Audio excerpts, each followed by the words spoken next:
आणि तपास करून जे काही निष्पन्न होईल चाहे दोषी असेल माझा मुलगा तर त्याच्यावर कारवाई करा, मी दोषी असेल तर माझ्यावर कारवाई करा, असं कालही मी बोललो, आजही परत ते सांगतो. जर दोषी असेल तर कारवाई झालीच पाहिजे, पण अननेसेसरी माझ्या कुटुंबाची, माझ्या सर्व परिवाराची आणि माझ्या मुलाची जी बदनामी करून जर कुणी माझ्यावर अन्याय करत असेल, तर जर चुकीच्या पद्धतीनं कुणी काय करत असेल तर त्याच्यावर सुद्धा पोलीस काय कारवाई करणार ही त्यांनी पोलिसांनी कळवलं पाहिजे आणि पोलिसांनी त्यांच्यावर कारवाई केली पाहिजे, अशी आमची मागणी असेल. धनंजय मुंडे मात्र या सगळ्या प्रकरणाच्या संदर्भात काल सभागृहात म्हणतात आहेत की या सगळ्या हत्या प्रकरणाची निष्पक्षपणे चौकशी केली पाहिजे, अशा पद्धतीचं मत जे आहे ते माजी मंत्री आणि तुमच्या जिल्ह्याचे नेते धनंजय मुंडे बोलतात. हो, काय मग आम्ही कुठं नाही, माझी तीच मागणी आहे ना, मी खाली सांगितलं, मग ती जी म्हणते तीच माझी मग, ती जर म्हणत असते म्हणून नाही, त्याच्या अगोदर मी मागणी करतो, ते नंतर करतो. मी त्याच्या अगोदर मागणी केली, त्यानं नंतर केली, मी अगोदर मागणी केली. त्याच्यामुळे तो काय म्हणतो त्याचं जाऊ द्या, त्याच्या काय मला काय, मी मागणी केली त्याची चौकशी करा म्हणतो. मी ते भडकावायचं काम करत नाही, मी लोकांना शांत करून लोकांना न्याय मिळवायचं काम करतोय. त्या कुटुंबाला न्याय मिळाला पाहिजे, त्याची हत्या झाली, त्या हत्या झाल्याच्या नंतर ते कुटुंबाला कुठल्या ह्याच्यात जात असेल त्या कुटुंबाला सहकार्य झालं पाहिजे, कुटुंबाला न्याय मिळाला पाहिजे. आणि खरंच माझा मुलगा त्याच्यात असेल ना तर शासनानं सुद्धा कठोर कारवाई केली पाहिजे. मी त्याच्याबरोबर 100% त्या गोष्टीला तयार आहे. मी म्हणजे सुरुवातीला माझं नाव आलं ती का बाजूला निघलं, पुन्हा मुलाचं का आलं, आणि आता मुलाचं आलं ते बी करू द्या तपास. मी तर म्हणतो माझा मुलगा तिथंच आहे, काय मी काय पळवून लावलं नाही कुठं, माझ्या घरीच आहे. आज मी कुठले लग्नाचे ह्याचे जे कार्यक्रम मी जायला पाहिजे तो माझा प्रतिनिधी तिथं जातोय, तो आज कार्यक्रमात आहे, त्याला काय असेल ते चौकशी करा. माझ्या घराचे CCTV घेतलेत, कॉल डिटेल्स CDR काढलेत, माझे सुद्धा CDR काढायचे असले तर SP साहेबाला सांगितलं माझ्या फोनचे सुद्धा CDR, तुम्हाला कायद्याने कुठं अडचण असेल तर मी तुम्हाला तुमच्या वाहिनीच्या माध्यमातून सुद्धा मी त्यांना परमिशन देतो, तुम्ही माझे पण CDR काढा. कारण खासदाराचे CDR काढताना काही थोडं त्यांना रिस्ट्रिक्शन आहे, बंधन आहे की घेता येत नाहीत परमिशनशिवाय, तर मी परमिशन देतो, घ्या.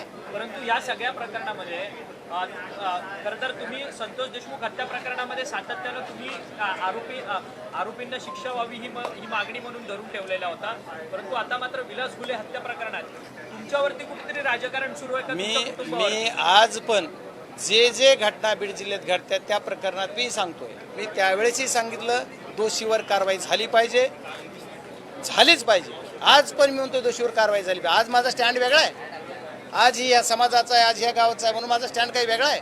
आज माझ्या मुलाचं नाव त्याच्यात आलं, माझं त्याच्यात नाव आलं, तर मी म्हणलोय की नाही हे चुकीचं आहे म्हणत नाही मी. तुम्ही करा, तुम्हाला अधिकार आहे, राईट्स आहे. लोकसभेमध्ये तुम्हाला लोकतंत्रामध्ये तुम्हाला, लोकशाहीमध्ये तुम्हाला अधिकार आहे. या लोकशाहीच्या अधिकारामध्ये तुम्ही करू शकता, करा. संविधान डॉक्टर बाबासाहेब आंबेडकर यांच्या संविधानात तुम्हाला अधिकार दिला, तुम्ही त्याच्याप्रमाणे मागणी कराल, त्याची चौकशी होईल. मला त्याच्यावर काय बोलायचं,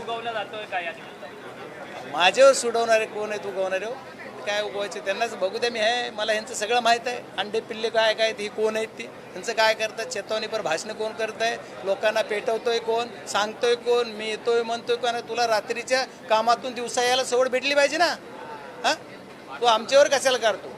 माझं काढताना तुझं बघ, तुला 25 वर्ष कधी ह्या पट्ट्यानं मदत केली त्या हे कर, आणि बंद तर माझ्याकडे बोट कर.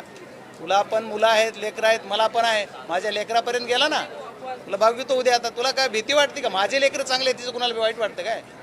माझे लेकरं कुठले व्यसनी नाहीत, दारू पित नाहीत, ड्रग्ज घेत नाहीत, बाकीचे काय वाह्यात धंदे करत नाहीत म्हणून वाईट वाटते का? परमेश्वराची कृपा आहे. तुम्ही तुमचे पाप फेडाल आणि आमच्या नावावर जर बिल फाडाल तर ते सोपं जाणार नाही. तुम्हाला इथून पुढच्या काळामध्ये बजरंग सोनवणे काय दिसेल. अरे तुला 9 मध्ये तिकीट देवा म्हणून मुंडे साहेबाचे पाय धरून 10 मिनिट धरून ठेवणारा हा बजरंग सोनवणे. कैलासवासी मुंडे साहेबाचे पाय अक्षरशः धरले, पाय 10 मिनिट सोडले नाहीत.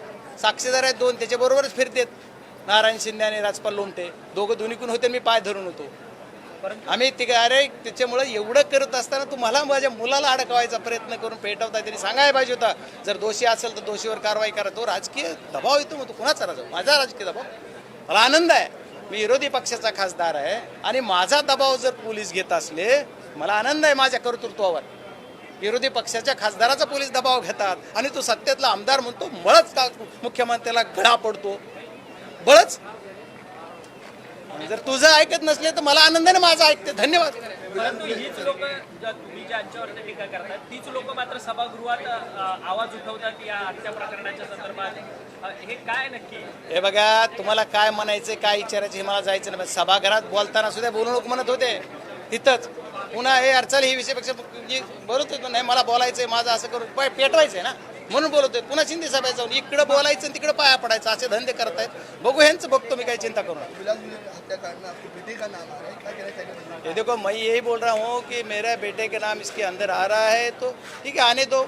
जो पुलिस है, पुलिस ने उसका निष्पक्ष जांच करना चाहिए. जांच करके जो भी सामने आया है वो पब्लिक के सामने देना चाहिए. सीडीआर वगैरह भी निकालने दो ना. और क्या है उसमें, करने उसको डर क्या है, करने दो उसको. मैं तो बोलता हूँ पुलिस को जो भी चाहिए वो हेल्प करेंगे हम. मैं करूँगा, मेरा बेटा करूँगा, मेरा फैमिली पूरा करेंगे और मेरा पूरा जितना कार्य करता है जो पूरा मेरा पार्टी के साथ हम पुलिस को सपोर्ट करेंगे. पुलिस को जो जांच करनी है वो करने दें. टारगेट किया जा रहा है. ये देखो, आप सब जो क्वेश्चन पूछ रहे हो वही आपको सबको पूछा. सबको मीडिया का मालूम है, सब लोगों को मालूम है, सबको मालूम है. लेकिन मैं यही रिक्वेस्ट करूंगा आप सबके सामने, जो भी ये चीज़ हो गई ना उसी के लिए जो भी कोई जिम्मेदार है उसके ऊपर कार्रवाई होनी चाहिए. आज बात करें शिवसेना यूपीडी की, उनके एमपी आज ओम बिरला स्पीकर से मिलने वाले हैं दिल्ली में. कैसे देखते हैं? नहीं, मुझे ये लोगों के बारे में कुछ पता नहीं है. मैं दूसरी पार्टी के एमपी के बारे में कुछ बोलने के लिए मेरा हक नहीं है. मेरा वो अधिकार ही नहीं और बोलूँगा ही नहीं. मेरे पार्टी का बात बोलिए या मेरा कुछ बात है तो बोलिए, मैं दूसरी के ऊपर बात नहीं. थँक्यू. राज्य सरकारने शेतकऱ्यांसाठी कर्जमाफीची योजना जाहीर केली आहे, परंतु 12.5 लाख शेतकऱ्यांची नावं देखील पॉजमध्ये मागलेली सोडालेली नाही आणि त्यांना देणार पण नाही असं सांगतात. तर तुम्ही विरोधी पक्षनेते खासदार जे असले, पवार साहेबांचे शिलेदार जे असले, तरी तुम्ही समाधानी आहात का? हे बघा, कर्जमाफीच्या बाबतीत मी एकच सांगा, शेतकऱ्यासाठी कर्जमाफी द्यायची. गव्हर्नमेंट कुणाचं आहे, या सरकारमध्ये काय निर्णय होते त्याच्यापेक्षा महत्त्वाचं शेतकरी कुणाचं आहे तर सर्वांचा आहे. शेतकरी हा आपल्या देशामध्ये बळीराजा, आपण कृषीप्रधान देश म्हणतो. या शेतकऱ्यांना आपण मदत केली पाहिजे असं म्हणणारा मी एक कार्यकर्ता आहे. आणि या शेतकऱ्यासाठी कुठला जाचं काठी बेटी काय नाही. तुम्ही लाडक्या बहिणीला कसे दिले हो निवडणुकीच्या टायमाला, काहीच केले. 80 लाख बोगस आहेत म्हणून सांगता तुम्ही जाता. बरं, माझ्या शेतकऱ्याला जाऊ द्या ना. काय तुम्ही तुमचं शासन आहे, तुमचे बँक आहे, तुमचं सरकार आहे. तुम्ही या सगळ्या गोष्टी बँकेत ज्यांच्याकडे कर्ज दिसतं ज्या शेतकऱ्याच्या नावावर त्याचं माप आणि त्याला लगेच खात्यावर पैसे. 2007ला पवार साहेबांनी जशी केली, म्हणजे जे केंद्राचे पैसे दिले आणि ज्याच्या नावावर कर्ज आहे त्याच्या नावावरचं त्याचा 7/12 कोरा म्हणून त्याला डायरेक्ट पैसे पाठवले. त्याला काय थंप नाही, कुठं काही नाही, कुठली चौकशी नाही, काय नाही. आजही बँका तुमच्याच आहेत. 90% नाही 99% बँका तुमच्याच आहेत. केंद्र शासन नॅशनलाइज बँका तुमच्याच आहेत. त्याच्यामुळे तुमच्या म्हणजे शासनाच्या. तर माझं म्हणणं आहे की तुम्ही डायरेक्ट शेतकऱ्यांना सर्व हे पैसे देऊन टाका. त्याच्यामुळे कर्जमाफी अशी दिली तरच शेतकरी समाधानी होईल.